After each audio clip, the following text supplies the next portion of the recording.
ತಾಲೂಕು ಧಾರ್ಮಿಕ ದತ್ತಿ ಇಲಾಖೆ ಅಧೀನದಲ್ಲಿ ಬರುವಂತಹ ಹಿಂದೂ ದೇವಾಲಯ ಅರ್ಚಕ ಆಗಮಿಕ ಉಪಾಧಿವಂತರ ಸಂಘದ ವಾರ್ಷಿಕ ಮಹಾಸಭೆ ಚನ್ನರಾಯಪಟ್ಟಣದ ಗಣಪತಿ ಪೆಂಡಾಲಿನಲ್ಲಿ ನೆರವೇರಿತು. ರಂಭಾಪುರಿ ಶಾಖಾ ಮಠದ ಡಾಕ್ಟರ್ ಮಹೇಶ್ವರ ಶಿವಾಚಾರ್ಯ ಸ್ವಾಮೀಜಿ, ಮಾಜಿ ಎಮ್ಎಲ್ಸಿ ಎಂ.ಎ. ಗೋಪಾಲಸ್ವಾಮಿ ಕಾರ್ಯಕ್ರಮ ಉದ್ಘಾಟಿಸಿದರು. ತಾಲೂಕು ಅರ್ಚಕ ಸಂಘದ ಅಧ್ಯಕ್ಷ ಒಳಗೇರಳ್ಳಿ ಶ್ರೀಧರಮೂರ್ತಿ ಕಾರ್ಯಕ್ರಮದ ಅಧ್ಯಕ್ಷತೆ ವಹಿಸಿದರು. ಸಂಘದ ಎಲ್ಲ ಪದಾಧಿಕಾರಿಗಳು, ಹಿರಿಸಾವೆ ಹೋಬಳಿ, ಶ್ರವಣಬೆಳಗೊಳ ಹೋಬಳಿ, ತುಗ್ಗಿಹಳ್ಳಿ ಹೋಬಳಿ, ದಂಡಿಗನಹಳ್ಳಿ ಹೋಬಳಿ ಹಾಗೂ ಬಾಗೂರು ಹೋಬಳಿಯ ಅಧ್ಯಕ್ಷರು, ಉಪಾಧ್ಯಕ್ಷರು, ಕಾರ್ಯದರ್ಶಿಗಳು, ಖಜಾಂಚಿಗಳು ಹಾಗೂ ಪದಾಧಿಕಾರಿಗಳು, ಅರ್ಚಕ ಸಂಘದ ಎಲ್ಲ ಸರ್ವ ಸದಸ್ಯರು ಇದೇ ವೇಳೆ ಉಪಸ್ಥಿತರಿದ್ದರು. ಏಕಲವ್ಯ ರಾಷ್ಟ್ರೀಯ ಪ್ರಶಸ್ತಿ ಪುರಸ್ಕೃತರಾದ ಒಳಗೇರಹಳ್ಳಿ ಶ್ರೀಧರಮೂರ್ತಿ ಪ್ರಸಾದ್ ಹಾಗೂ ಅರ್ಚಕ ಸಂಘದ ತಾಲೂಕು ಉಪಾಧ್ಯಕ್ಷ ಪುಟ್ಟಸೋಮಯ್ಯ ಅವರನ್ನು ಹಿಂದೂ ದೇವಾಲಯ ಅರ್ಚಕ ಆಗಮಿಕ ಉಪಾಧಿವಂತರ ಸಂಘದ ವತಿಯಿಂದ ಆತ್ಮೀಯವಾಗಿ ಅಭಿನಂದಿಸಿ ಗೌರವಿಸಲಾಯಿತು. ಸರ್ವ ದೇವತೆಗಳಿಗೆ ಭಕ್ತಪೂರ್ಣನ ನಮಿಸುತ್ತಾ ಬೀಸಿಂದ ಆಡಲಾಗಿದೆ ಮಾಡ್ಕೊಳ್ಳಿ ಅಂತ ಹೇಳಿ ನನಗೆ ಒಂದು ಗುರುತು ಪತ್ರಿಕೆಯನ್ನು ಕೊಟ್ಟಿದ್ದಾರೆ. ನಮ್ಮ ಗೋಪಾಲ್ ಸಿಂಗ್ ಅವರು ಏನು ಹೇಳಿಲ್ಲ, ನೀವು ಜಾಗವನ್ನು ಭದ್ರಪಡಿಸಿ ಆ ಜಾಗಕ್ಕೆ ಕುಳಿತುಕೊಳ್ಳಿ, ನೀವು ದುಡ್ಡು ಇರ್ತಕ್ಕಂಥದ್ದು ಹಾಕಿಬಿಟ್ಟು ಬೇರೆ ಸರ್ಕಾರ ಬರುತ್ತೆ, ಯಾವುದೋ ಡಿಸಿ ಬರ್ತಾರೆ, ಯಾವುದೋ ಬರ್ತಾರೆ, ಯಾವುದೋ ಡಿಸಿ ಬರ್ತಾರೆ, ಅವಾಗ ಕಮ್ಮಿ ಬಿಡಿದಾಗ ನಮ್ಮ ದುಡ್ಡು ಹೋಯ್ತಲ್ಲಿ. ನೀವೆಲ್ಲ ಸಂಪಾದನೆ ಮಾಡ್ತಕ್ಕಂಥ ದುಡ್ಡು ನಾವು ಬಿಡಿದಾಗ ಸರ್ಕಾರ ಏನು ಮುಟ್ಕೋಲಾಗುತ್ತೆ ಅಂತ ನಾವು ಹೇಳಕ್ಕಾಗಲ್ಲ.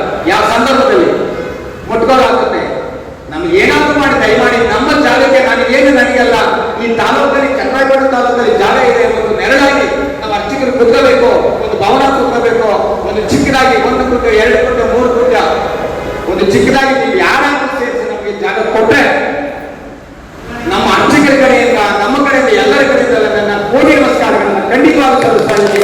ಒಂದು ಪ್ರೆಸಿಡೆಂಟ್ ಕರ್ಮ ಲೀಗಲ್ ಆಗಿ ಚರ್ಚಿಸಿ ಮಾತನಾಡಿ ಈ ಜಾಗವನ್ನ ನಿಗದಿಪಡಿಸಿಕೊಳ್ಳೋಣ. ಅವರೇ ಕರೀಲಿ, ನೀವಾಗ ಸಕ್ಕರೆ ಕರೀಲಿ, ಒಂದು ಕಡೆ ಒಟ್ಟಿಗೆ ಸೇರಿ ಜಾಗವನ್ನು ಏನಾರು ಮಾಡಿ ನಮಗೆ ಮಾಡಬೇಕು ಅನ್ನೋ ಒಂದು ಭರವಸೆ ಕೊಟ್ಟಿದ್ದಾರೆ. ಅದು ವೈಯಕ್ತಿಕವಾಗಿ 5 ಲಕ್ಷಗಳನ್ನ ನಾವು ಕೊಡ್ತೇವೆ ಅವರು ಕೂಡ ಭರವಸೆ ಕೊಟ್ಟಿದ್ದಾರೆ. ಇದು ಒಂದು ಕೂಡ ನಾವು ಕೂಡ MLA ಮನವಿ ಕೊಟ್ಟು ಸರ್ ಈ ತರ ಆಗಿದೆ, ಈ ತರ ಮಾಡೋಣ ಅಂತೇಳಿ ಒಂದು ಐಡಿಯಾ, ನಮ್ಮ ಐಡಿಯಾವನ್ನು ಕೊಟ್ಟು ಅವರಲ್ಲಿ ಪ್ರಸ್ತುತಿ ಮಾತನಾಡಿ ಎಲೆಕ್ಷನ್ ಗೆಲುವು ಸೋಲು ಅದು ಇದ್ದೇ ಇರುತ್ತೆ. ಅವ್ರು ಹೇಳ್ತಿದ್ರು ಗೆಲುವು ಸೋಲು ಕಾಮನು, ನನಗೊಂದೇ ಸೋಲಿ, ಆ ಸೋಲು ಗೆಲುವು ದೈವ ಹಣೆ ಬರದಲ್ಲಿ ಇಟ್ಟಿರ್ತಾನೆ, ಯಾರೋ ಅವರು ಒಚ್ಚಕ್ಕಾಗಲ್ಲ. ಅದರಿಂದ ಅವರೊಬ್ಬರ ದೈವ ತಿಕ್ತಾ ಇರ್ತಾನೆ. ಪ್ರಯತ್ನವೆಲ್ಲವೂ ನಮ್ಮದು, ಫಲ ಎಲ್ಲ ಭಗವಂತದ್ದು. ಹಾಗಾಗಿ ನೀವೆಲ್ಲ ಪ್ರಯತ್ನ ಪಡಿ. ಈ ಕಾರ್ಯಕ್ರಮಕ್ಕೆ ಜಾಗನೇ ನಮಗೆ ಯಾವ್ದಿಂದ ಕೊಟ್ಟಿದ್ರೆ ಇಷ್ಟೊಂದು ಖಂಡಿತವಾದ ಜಾಗ, ಆ ಜಾಗ ನಮಗೆ ಲೀಗಲ್ ಆಗಿ ಅನ್ನತಕ್ಕಂಥ ಒಂದು ಭಯವಾಗಿ ನಾವು ಆ ನಿವೇಶನ ಹಿಡಿದಿಲ್ಲ, ಖಂಡಿತವಾಗ ಅವ್ರು ಹೇಳೋದು. ಅದರಿಂದ ನಾವು ನಮ್ಮ ಸುನೀಲರು ಹೇಳ್ತಿದ್ರು, ಒಂದು ಹಾಸನಲ್ಲಿ ಒಂದು ಸ್ವಾಮೀಜಿಯವರ ಶೃಂಗೇರಿ ಗುರುಗಳ ಸಂತರ ಅದು ಒಂದು ದೊಡ್ಡ ಕಥೆ ಆಯ್ತು. ಈಗ ಅದಕ್ಕೆ ಕಥೆಯಾಗಿ ಬಿಟ್ಬಿಟ್ಟು ಈಗ ಅವರು ಸ್ವಂತಾಗಿ ಒಂದು ಮಾಡಿಕೊಂಡು ಮನೆ ಒಂದೇ ದಿವಸದಲ್ಲಿ 1,80,00,000 ರೂಪಾಯಿ ಅಲ್ಲ ಆಯ್ತಂತೆ. ಗುರುಗಳು 5 ಲಕ್ಷ ಕೊಟ್ಟರಂತೆ. ಹಾಗಾಗಿ ಸನ್ನಿಧಿನ ಜಾಗವನ್ನು ಬಿಟ್ಟು ಬೇರೆ ಜಾಗವನ್ನು ನಿರ್ಮಾಣ ಮಾಡಿದ್ರು. ಆಗ ಆಗ್ಬಿಡುತ್ತೆ, ನಾವು ಇರ್ತಕ್ಕಂಥ ನೋಡ್ಬಿಟ್ಟು ಅಲ್ಲಿ ಮಾಡಿಬಿಟ್ಟು ಜಾಗ ಬಿಟ್ಬಿಟ್ರೆ ಏನ್ ಮಾಡೋದು? ನಾನು ಮಾಡಲಿಲ್ಲ ಅಂತೀರ. ನನಗೂ ಮಾಡಬೇಕು ಅನ್ನೋ ಆಸೆ ಇದೆ. ನಿಮ್ಮೆಲ್ಲರ ದಯೆ ಖಂಡಿತವಾಗೂ ಇದೆ.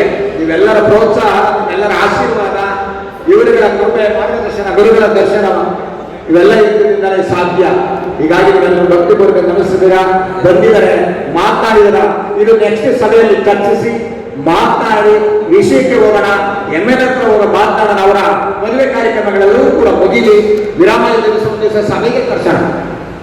ಇದನ್ನ ಈ ರೀತಿಯೆಲ್ಲ ಹೊರತುಪಡಿಸೋಣ.